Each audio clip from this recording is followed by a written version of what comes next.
Class 12-এর Bangla. শিকার। শিকার লিখেছেন জীবনানন্দ দাশ। তোমরা সবাই মন দিয়ে শোনো আর লেখো। সবাই কিন্তু লাইক আর সাবস্ক্রাইবটা কিন্তু দিয়ে দিও।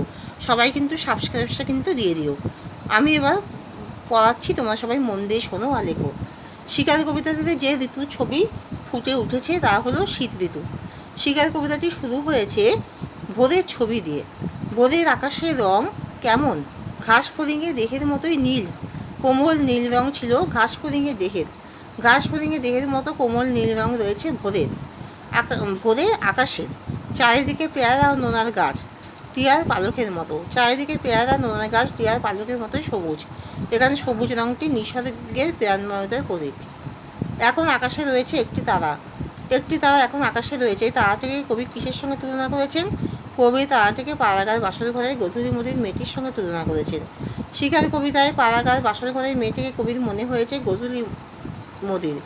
হাজার হাজার বছর আগের মুক্তা লিখেছিল, সে হলো মিশরের মানুষই। এখানেই শেষ করলাম।